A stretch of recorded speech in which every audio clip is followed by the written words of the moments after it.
হযরত আয়েশা রাদিয়াল্লাহু তাআলা আনহা থেকে বর্ণিত হাদিস, মাখজুমি গোত্রের এক নারী এসে চুরি করলো, কিন্তু সে বড় সম্মানিতা মহিলা ছিল।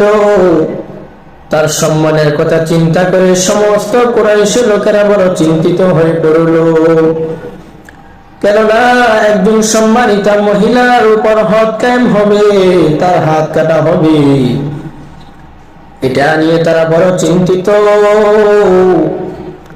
কিন্তু এই বিষয়টাকে নিয়ে নবীজির নিকটে কথা বলবে, নবীজির নিকটে সুপারিশ করবে, এরকম কেউ সাহস হচ্ছিল না।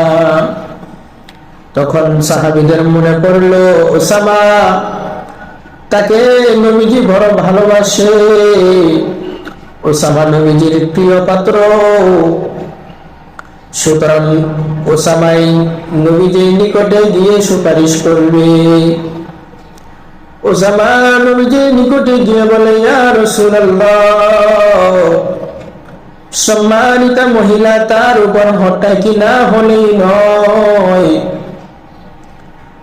তখন নবীজি বললেন, হে ওসামা, আতাশফাউ ফি হাদ্দিন মিন হুদুদিল্লাহ, তুমি কি আল্লাহর হদের ব্যাপারে সুপারিশ করছো? তখন নবীজি দাঁড়ালেন এবং সাহাবীদের উদ্দেশ্যে খুতবা দিলেন। তিনি বললেন, আইয়ুহান নাস,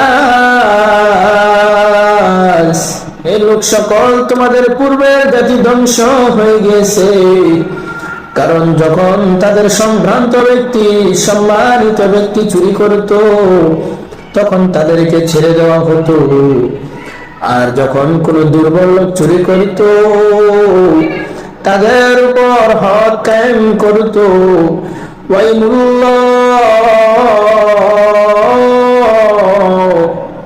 লাউ আন্না ফাতিমাতা বিনতা মুহাম্মাদিন সারাকাত লাকাতাতু ইয়াদাহা, হে লোক সকল, তোমরা শুনে রাখো, আল্লাহর কসম, যদি আমার মেয়ে মুহাম্মাদের মেয়ে ফাতেমাও চুরি করত, আমি নবী নিজে মুহাম্মদ তার হাতকে কেটে দিতাম।